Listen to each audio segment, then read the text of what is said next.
What's up, everybody, and welcome to Inside the Game, your source for everything in the world of video games. We're back for a brand new season and we got lots to talk about. What's coming up on today's show? Check it out.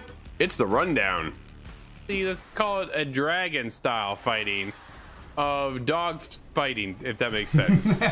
it's the dog fighting that you know from Ace Combat, but much different with dragons. Yeah.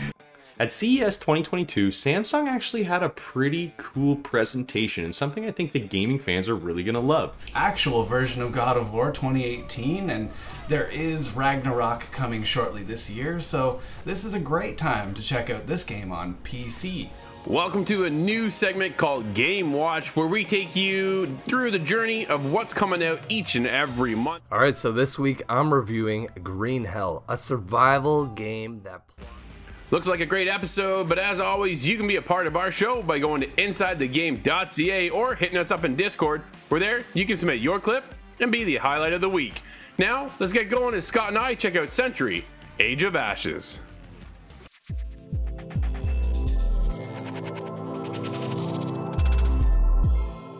Scott, some say it's been centuries, maybe even an age of the Ashes.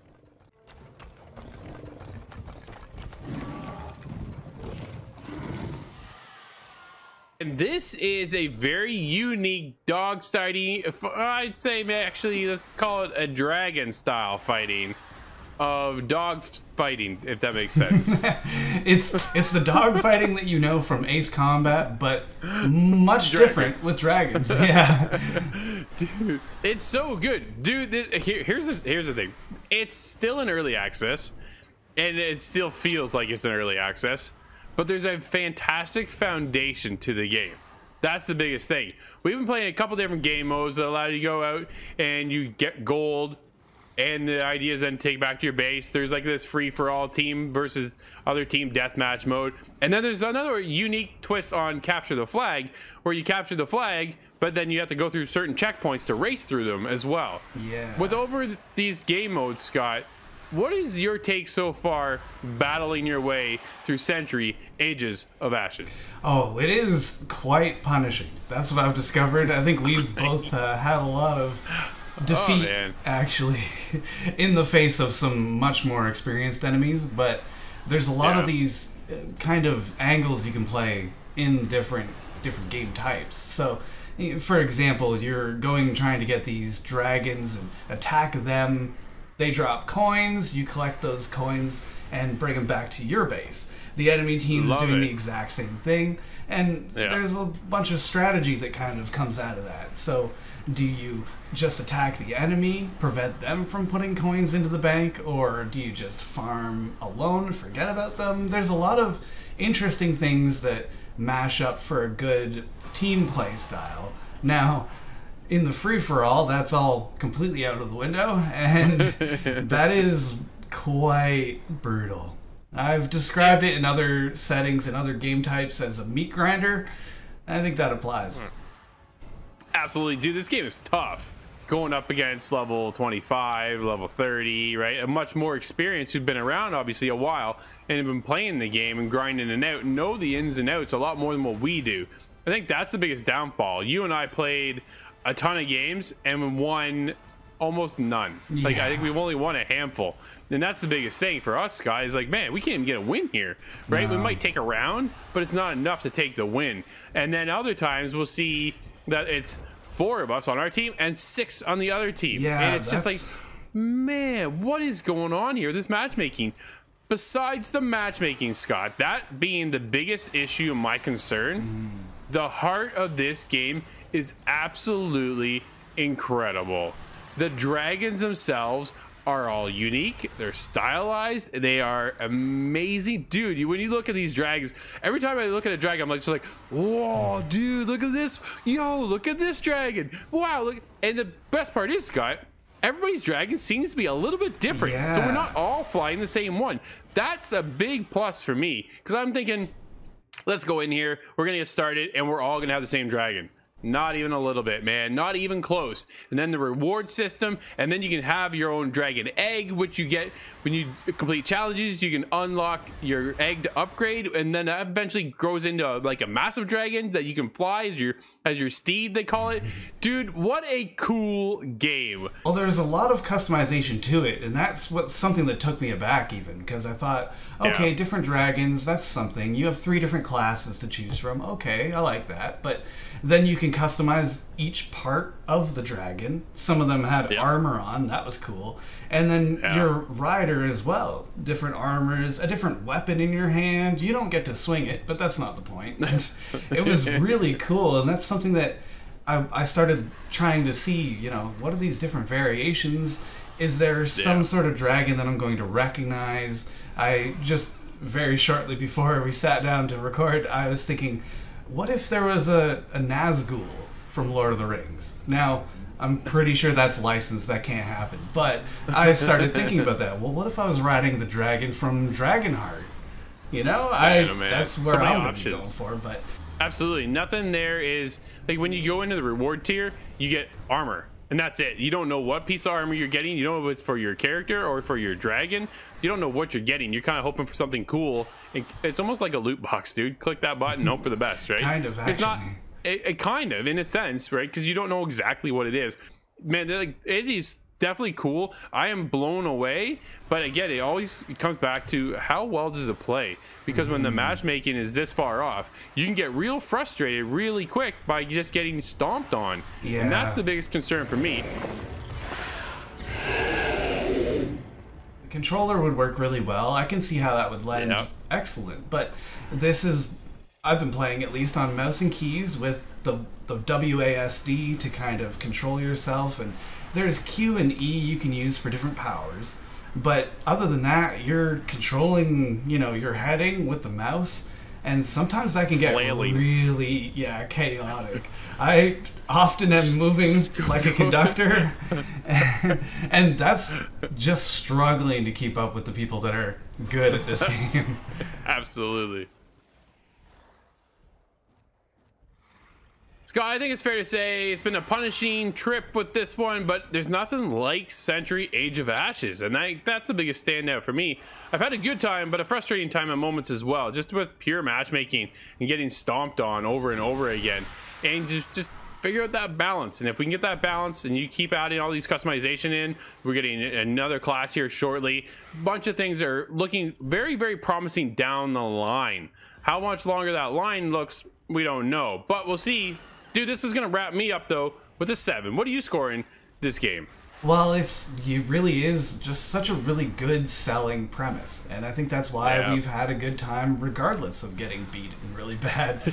And it's something that has, I think, a high skill ceiling, which is very important for a PvP game. And, well, you said it, there's nothing quite like this. Even Ace Combat doesn't really get to the same fight. No. So this one, I want to see a little bit of development, a little bit of tweaks here and there, maybe some icons for friendlies when you're in a team match, that kind of thing. But it's really a solid experience. I'm going to put it at a 6.5. There's just a little issue with that matchmaking, and that would push it way higher. Century Age of Ashes is an excellent idea. It has great combat and customization, but it is held back by a broken matchmaking system.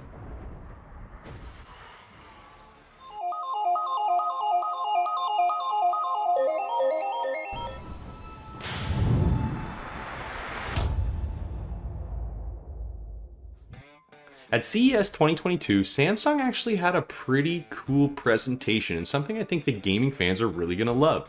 In their new smart TVs for 2022, they're going to be introducing their new gaming hub platform. And this is actually a really cool platform. You're going to be actually able to play cloud games on your TV without a console or PC. And that's what Samsung said. They want people to be able to play without a console or PC, to have that ability to play these AAA titles with just their TV. And you know what? Honestly, cloud gaming is getting bigger and bigger, and it is a lot of fun to be able just to pick up and play on any screen with a controller, whether it be on your phone or an iPad, maybe on your TV or a laptop. There's all different ways to do it on cloud gaming. It's nice to see that Samsung is actually going to be bringing some of these platforms to their gaming hub. We're going to get NVIDIA GeForce Now. We're also going to be getting Stadia and the popular indie game streaming platform Utomic, which actually is pretty cool. If you haven't checked that one out, you got to check those guys out. But honestly, Samsung's doing a cool thing here with this gaming hub. It'll be nice to see if they partner up with Xbox possibly, because last year Xbox and Microsoft were talking about going beyond the console and they wanted to be able to bring their Xbox cloud gaming service to smart TVs. They didn't say at the time who they may be partnering with or anything. They just said they want to be bringing it to smart TVs. So it's kind of interesting to see Samsung kind of get out in front of Microsoft on this one. And it'll be cool to see if they do get that Xbox partnership, because honestly, 2022, Samsung's going to have some TVs that people that maybe don't want to pay for a console, they need a new TV. Well, you may be able to play games on that TV. Samsung's got you covered with this one.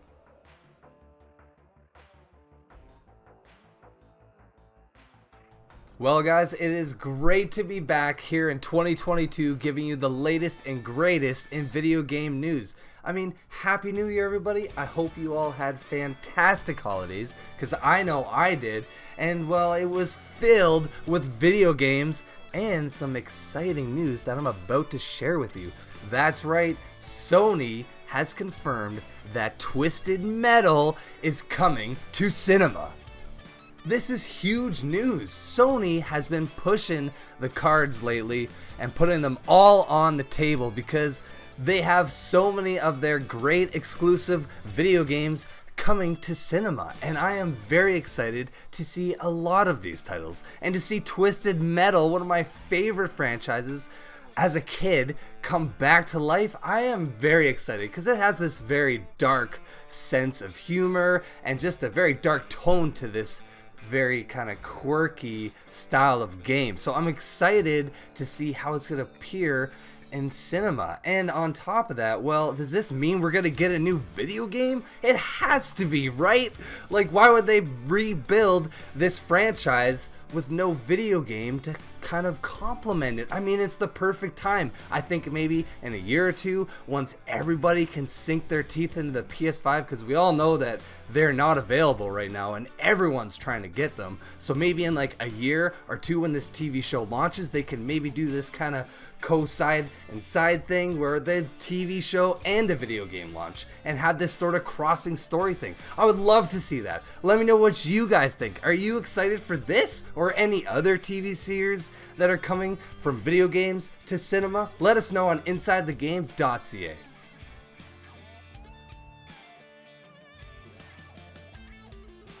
With the Consumer Electronics Show, or the CES 2022 wrapping up on January the 8th, there's been some really cool and amazing showcases, such as the Samsung TV with a gaming hub, as Corey just mentioned. But the one that I was looking forward to is when the president and CEO of Sony Interactive Entertainment, Jim Ryan, came on stage to give us the rundown and the specs of the new PlayStation VR headset, surprisingly called PSVR 2. And this is what we know about this new headset. The PSVR 2 will include an OLED display that boosts a total resolution of 4000 by 2040 pixels, that's 2000 by 2040 per eye, and just a little bit more than the Oculus Quest 2. It also has 4K HDR and 110 degree field of view, both hitting rendering and frame rates of 90 to 120 Hz. The headset will also include inside-out tracking, which means that you can track your controller through integrated cameras embedded in the headset itself.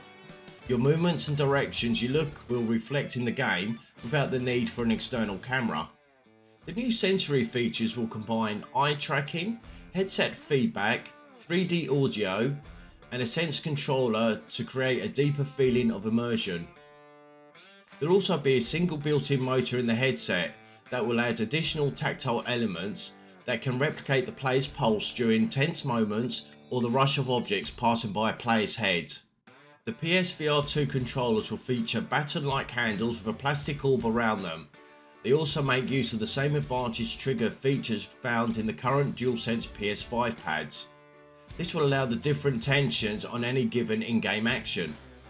They also feature haptic feedback and finger touch detection, letting the game know where your digits are resting without having to press a button. And to finish this showcase on a high, they even announced a brand new VR game designed for the PSVR 2 by Gorilla and Firesprite called Horizon Call of the Mountain, which I must say looks absolutely amazing. At the moment there still is no release date or even how much the PSVR 2 will cost, and we still don't know what the headset will look like.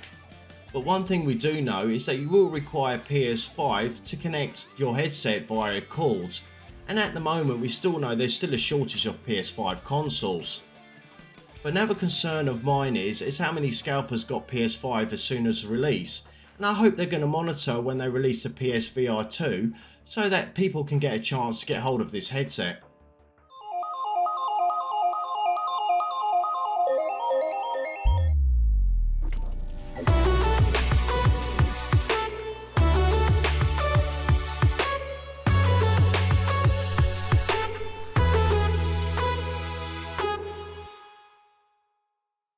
I've got a simple mobile game for you. It's a text adventure called Dead City. You help Sam try to escape the zombie apocalypse. It's quite simple and quite short play sessions, I would call it. Like a minute tops, sometimes even maybe 3 minutes at the very most. You are there to help Sam make decisions. Sam will reach out to you. Sam somehow came across your number on their cell phone and you're the only person around they can talk to. So you're there to help guide them through situations to kind of escape the area and make it through another day. Sounds simple, but the story is actually really well done. It is gripping, and at the end of each session, as the day ends, you get a little scenario pop up, kind of a la Telltale games, where it tells you how you made out with certain situations and what your decision was versus some of your friends. Pretty cool to see. I've been enjoying this game. Definitely recommend you checking it out. Super short. $2.79 if you choose to pay for it. Completely up to you, but definitely recommend Dead City.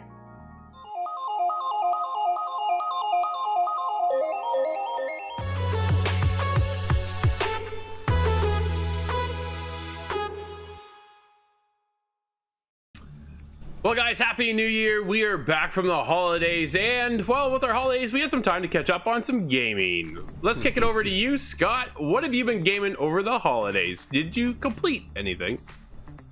Oh, I played a lot of things, and going back through the backlog, it was really hard to pin down some things to play, but I got into Mighty Goose. Now, it sounds a little funny, but it's kind of like a Mega Man game, and it was super hard, and oh, I burnt right through that one. But it was a little more exciting than the Gunk that I also completed. Yep. I'm not going to talk too badly about that. I did enjoy it, but ooh, I needed that Mega Man. Nice. That's not too bad. What else did you play? Is that it? There was a lot of Command and Conquer, but that's, you know, going back 20 years now. And, what about any shooters? I know you're a big, Battlefield, Call of Duty. Any dabble in any of those? I did spend a lot more time in Battlefield, yeah. Really? Now, unfortunately, I cannot report that it's much better than it was at launch, but it is. I think there's potential there. Yeah. Nice. That's nice to hear. That's not so bad. Corey, what did you play?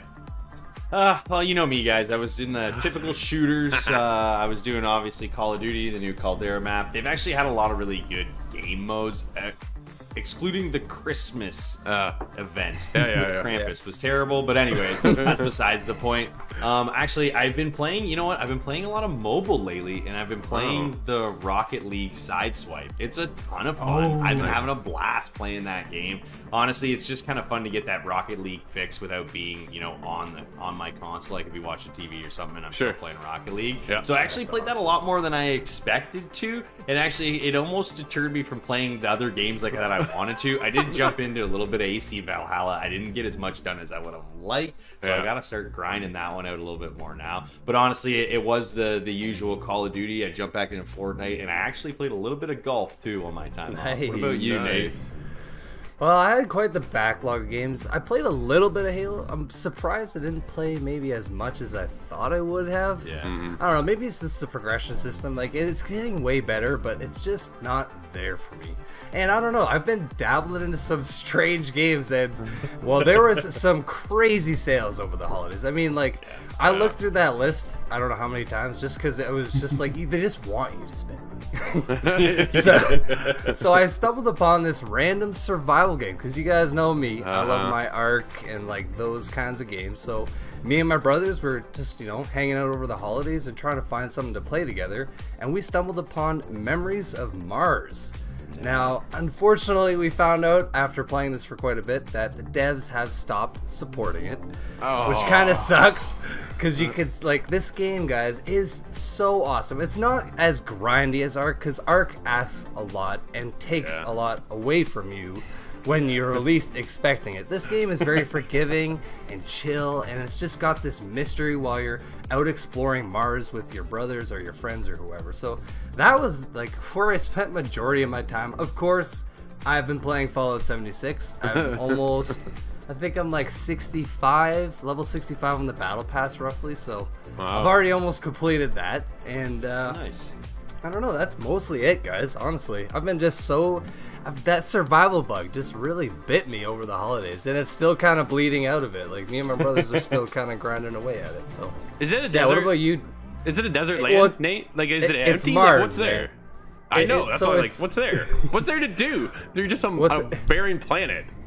Well, honestly, it is kind of very barren. There's a lot of just mining rocks, but there are aliens, I guess we'll call them. They're like these cyborg or robots that you end up killing. Okay. And there's just something really appealing and fun about it. The gunplay is pretty solid. Cool. And you know, of course, it's got that classic RPG mechanics where you start off with a thatch base or a wood base and progress to like a nice, you know, big base. And man, when you're on these servers, like the server we're on, man, some of these bases that people have built, it's actually incredible. And that's what I love about these games, is that, you know, you get to see a lot of people's creativity. And, you know, we got a pretty sweet base ourselves, but still. What about you, Drew? What have you been grinding? Well, the usual, right? I'm back in. I'm still there with Siege. I'm slowly creeping up on the 1,000-hour mark now. So it's yeah, slowly getting there. I finished up finally. I went back to finish God of War. Rolled credits.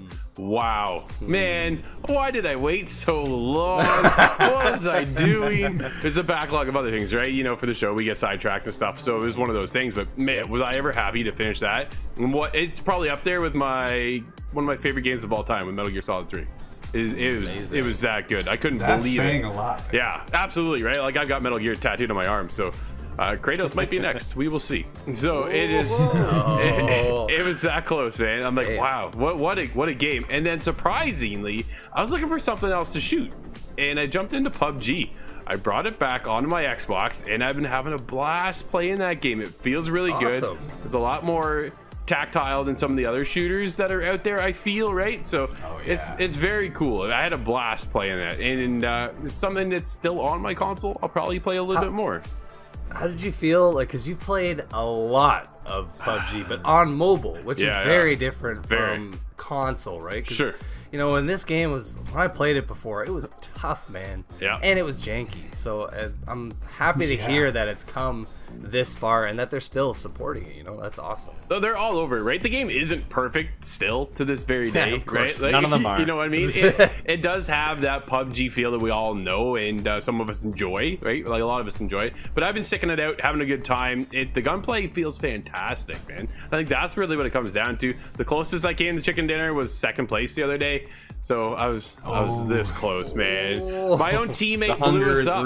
My own teammate blew us up. So we got wiped out by ourselves. I was just like, oh man, I hear tick, tick, tick, C4, boom, and then that was it. We lost. I was like, oh, that one hurt. That one hurt a lot. But that's what we've been playing. Was it Steve? No. Just kidding. I'm just kidding. I love you. There's a throwback to Steve.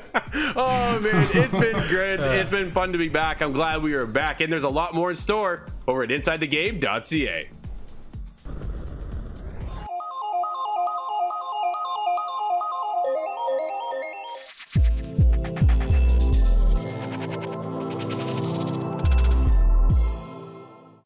Boy, there are no good gods. But this is God of War. Come on then. You want me to hit you? I want you to try. This week, I'm taking a look at God of War 2018, and I have to preface this by saying I'm not exactly an expert on the original trilogy of God of War games. I have seen a little bit of them, I've seen a whole lot of the boss killing, if you know what I mean, but I didn't play through those games myself, not in any large capacity. But I do have a fresh pair of eyes onto this actual version of God of War 2018, and there is Ragnarok coming shortly this year, so this is a great time to check out this game on PC. It's one of Sony's several ports to PC in the last couple years, and well, no spoilers here, but I had a good time. One of the first things I noticed getting into this game was the voice acting. I think it is very solid, but I need to mention that this Kratos is voiced by Christopher Judge. Now, if you're unaware, Christopher Judge is from Stargate SG-1. He played Teal'c, this very stern and emotionally complex character, and, well, he did a great job doing Kratos as well. Another emotionally complex character. Listen to me. To be effective in combat, a warrior must not feel for his enemy. The road ahead is long and unforgiving. No place for a boy. You must be a warrior. In addition to that, Atreus is always done well as well, and he has a lot of different emotion, different kind of attitudes that you can see in his mannerisms and the way he speaks to Kratos. It is kind of an interesting dynamic between the two of them. Kratos, well, he had a family once, and it didn't work out so good. So you can definitely get this feeling from him where he is wanting to be there for his son. He really does want to be a good father, but part of that is, well, getting him used to the brutality of life, death, and war. I will handle this. On the story side of this game, the Greek Pantheon is mentioned quite a bit, but it's not the star of the show this time. This time around, it's featuring Norse mythology and a whole lot of complex concepts about Midgard, Valheim, Heflaheim. There's so many Heims, and you will explore a lot of them in this game. The environments are a little better put together than I think the original trilogy was. It had a reputation for being just a hack and slash, no thinking, just kind of where's the next enemy and crush them. And although that last part is still correct, it is a lot more thought out and a lot more spaced out than I think the trilogy ever was. There are very big maps, and it is an open world concept where you will have to kind of lock yourself in an area for quite some time, but between those times you are checking out different realms, exploring around the giant life tree, and just trying to find all these little collectibles, tokens, different pieces of armor that can buff you up along the way. So there's a lot more RPG elements than I was ever aware of for a God of War title. I mentioned that there's a few realms that you go through. There are a lot of them, and I'm not sure how to pronounce them, so I'm going to avoid that, other than Midgard. I think that's pretty safe. But they each have their own kind of theme going on, whether it's poison, frost, fire. There's kind of like a elemental thing going, but not necessarily changing up the gameplay that much. There is just a different kind of batch of areas to check out. It does a very good job of feeling like a large game, but at the same time, the only changes that you are, really forced to deal with is the different kinds of enemies that come up. And a lot of them are from Norse mythology. You get these kind of flying obelisks, there's ogres, there's giants, frost giants, the ones that Thor had supposedly locked away, and there's Draugr, and some of the familiar things that you would come to expect from fantasy. There's dragons, and you do fight the gods. I have to put a little hint out there. Baldur, that's a strong god. But before I end this, I want you to know one thing. I can't feel any of this. A lot of this game is moving from, well, kind of point A to B. You're not really sure where you're going other than the loose topic. Okay, we're going to get to the top of the mountain, Atreus. And, well, that's the longest odyssey that I think Kratos has ever had. It is a lot of exploration, but at the same time, the combat is what you come to expect from God of War. There is these kind of combos. You're, like I said, grabbing different artifacts, different upgrades that will give you new abilities that you unlock. And it does kind of lead to, well, a fever pitch when you hit the boss fights. Usually a god, a giant, an ogre, something like that. But this is the series that brought you QuickTime events, and they are utilized well in this game. It's kind of a negative sometimes nowadays with QuickTime events, but I think this one did it in a way that made sense and it wasn't obtuse. It is really easy to kind of just go on and on and on about this game, but that is really a sign of the quality here. The combat is good to keep you going, and there's enough of an RPG progression that I think it is an upgrade from the combat that I was expecting, at least. The voice acting is on point, the graphics are beautiful just to match that, and there is an emotional realism where you can really feel what these characters are going through. You have kind of, you know, put yourself in Kratos' shoes and what would you do? And I think this was masterfully put together. I loved this game, no surprise by the prior few minutes, but I have to give this a 9 out of 10. I think this is an absolute masterpiece.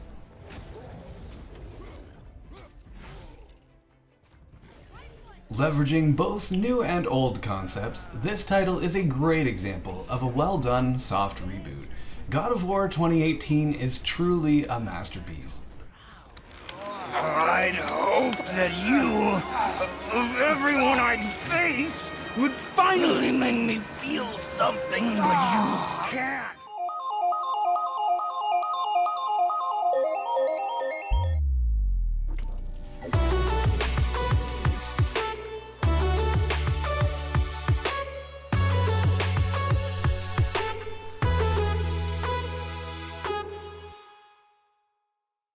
Welcome to a new segment called Game Watch, where we take you through the journey of what's coming out each and every month, some of the highlights and games you should be watching for. This month, we're talking about January, so let's get going with Weird West. Weird West is launching on January 11th for PC, PS4, PS5, and the Xbox family with Xbox One, Xbox Series X, and S. Survive and unveil the mysteries of the Weird West through the intertwined destinies of its unusual heroes in an immersive sim from the co-creators of Dishonored and Prey. This is one we should all be keeping an eye out for. Your spouse was abducted and you're out to find out who did this and set things right. Monster Hunter Rise comes to the world of PC on January 12th. God of War, that's right, Kratos and Atreus makes their way over from the PlayStation family to PC on January 14th. And where do you think you're going? Rainbow Six Extraction, this is the latest from Ubisoft, coming on January 20th to PC, PS4, PS5, Xbox One, Xbox Series X and S, and Google Stadia. That's right, I said it. Google Stadia is getting it as well. This is when we see the encounter of an alien nation make its way over to Rainbow Six, a little bit different from the usual Siege.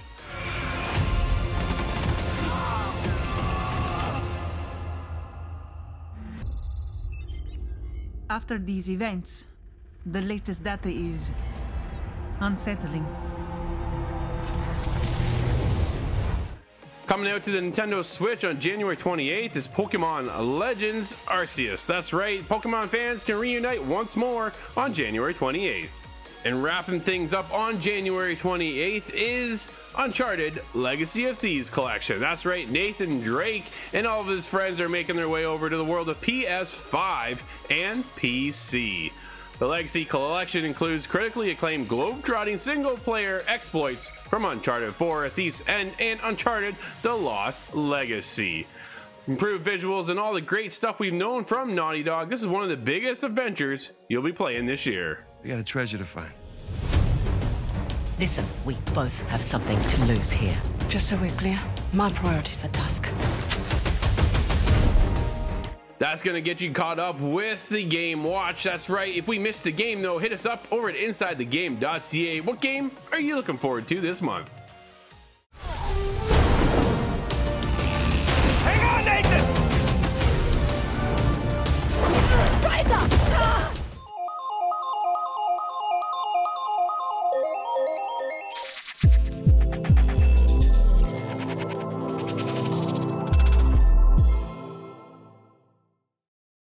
This week we're trekking through the jungles of Green Hell.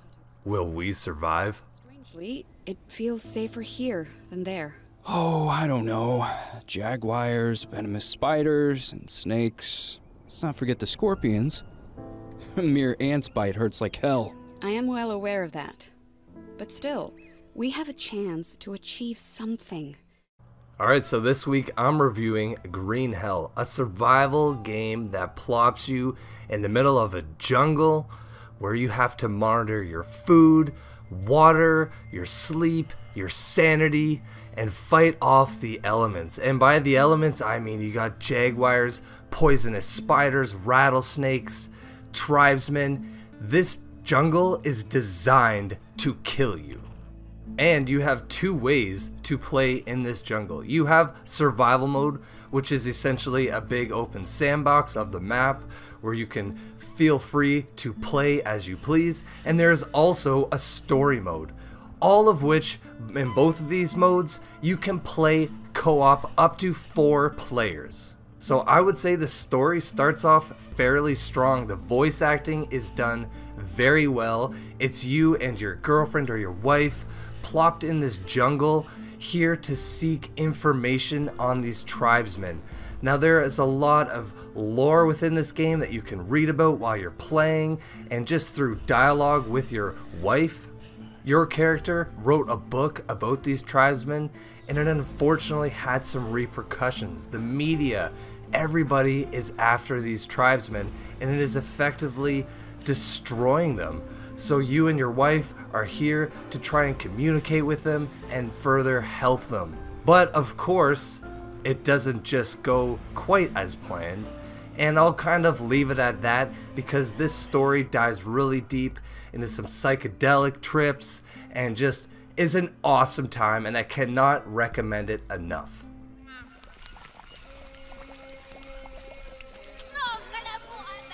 Hey, wait! What? So what makes Green Hell a survival game? Well, you have many things to monitor while you're out traversing the jungle. You have carbohydrates to monitor, you have your hydration to monitor, you have your fats to monitor, and your proteins to monitor. These all of which are obtained through, of course, water and various types of foods that you really have to discover on your own. Much like this game, it's a lot of trial and error. Picking up a mushroom, eating it, finding out what it does. Does it make you sick? Does it give you food poisoning? Does it kill parasites? All of these things you find out just through playing the game. Nothing is just told to you, and that I do like. You grab a stick, you then learn how to build a stick holder and various tools that use the stick. So just to give you an idea, you pick up a rope, you pick up a stick, you pick up 2 bones. You can then create a bone axe.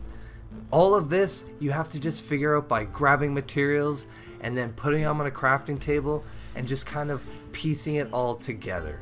And everything in this game is very realistic in the sense that you have to manually do just about everything.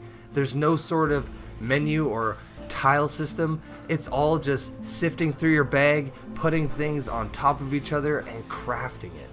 So of course, on top of all those food types and the hydration that you're monitoring, of course you need to be checking up on your sleep and your sanity.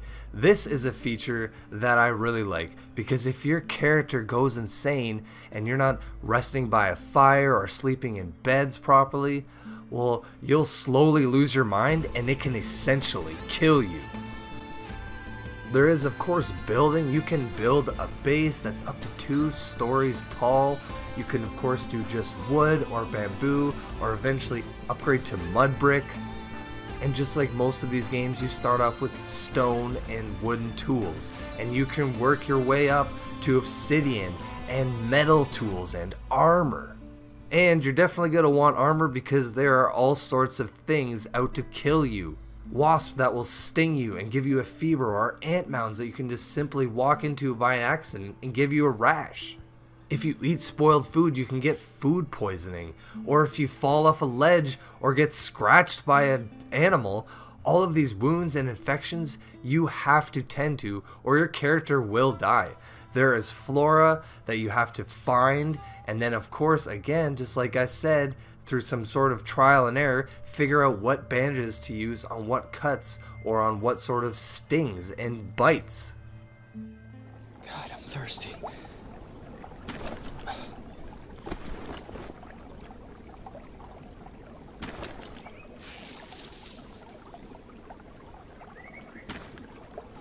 Now, unfortunately, there are a couple negative things that I should touch up on.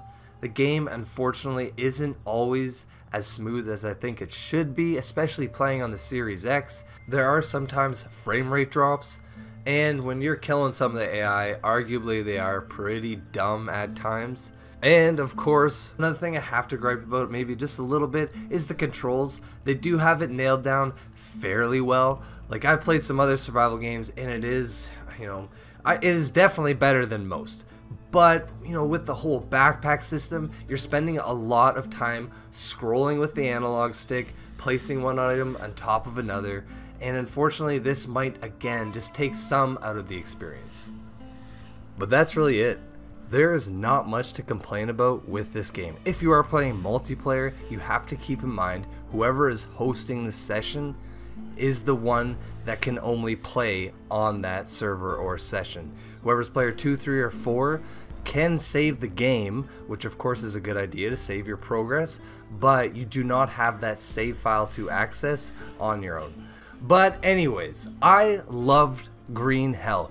This survival experience is unlike anything I've played on the console to date, and I cannot recommend this one enough. So if I were to score this beautiful jungle and this crazy survival experience, well, it has to get an 8.5.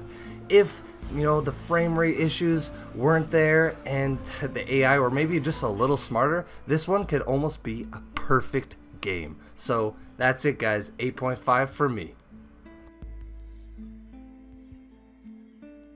Green Hell makes you feel the true stresses of living in an Amazon-like experience. Monitoring over your hydration, carbs, proteins, and fats while trying to stay sane makes every bush and sound something to look out for. All of this complemented by a very well put together campaign and stunning graphics. This is a true survival experience.